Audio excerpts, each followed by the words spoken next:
So I wrote this question for you, and I was looking back, and I was just kind of, chat your style, things like that. I could tell like we vibe it. I was like, what is one of the old school systems you do personally that has not changed no matter what business you run? What do you mean by system? I can kind of think what you mean, but what do you mean by I read it, but I would have articulated it differently if I would have brought it up. But you just said the answer. And what I was wondering is, because this is common, I think that, and I'm glad you brought this up, was the internet has become something that you can type into, you can listen to it, dictate things and all these things, but there's these old things that really move the needle forward. And what you just said, let's say, for example, like you might grab a guy who has an internet company, but he has like he has this, and it's with him like everywhere. It's dirty. It's like an old pillow you never got rid of, right? Yeah. And I was literally going to ask you right now, that was what I could ask you, is like, what's the thing you think? I have 10. I can give you an exact answer on that exact topic. Now I see what you're saying.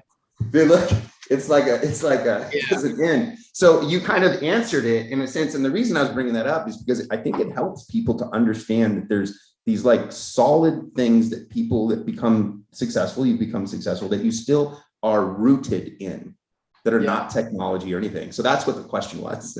Yeah, I think, I mean, to be very, very like granular on as little and as dumb as it is of like writing, that's one thing that I wish that I just leveled up about a month ago, and it sounds stupid and everyone's going to roll their eyes, but you'll get it.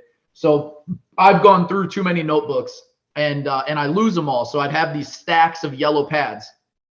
And so, and I've always had an iPad, but I never used it because I'm too old school. I like to write, and I write and I write and I write, and I have never been able to kick it literally till this day. I still write, but I finally figured out the formula of being able to be old school but new school in that particular topic, which is how I organize everything, which is not necessarily the best, but I organize everything in my business and life on paper still, on all written word. And but I had this iPad, and I'm like, man, dude, I gotta figure out how to use this iPad, or I gotta get rid of it. And so the secret that I finally got is an app called Good Notes 5. And I got it from another entrepreneur that does like 100 million plus a year. And he always does, webinars and presentations. And I said, hey, what is the writing app that you use? Because I got to figure out how to get this iPad to be my new notebook, because I can't carry around these notebooks anymore. I got 100 of them stacked up, and I can't ever remember. And plus, getting it somehow into data, exactly. And it's like, you get people emailing you stuff, and it's like, I want to put this in my notebook, but I don't want to carry the paper. You know what I mean? Like, I want to take pictures and write on them. I want to go to a meeting and take a picture of something and write on it and put it in my notebook. So I've got my yellow pad, and then I've got a picture in there. You know what I mean? I want an interactive notebook. Have you ever used Evernote? I have, but it's too convoluted. I want this on my iPad. I want this on my iPad.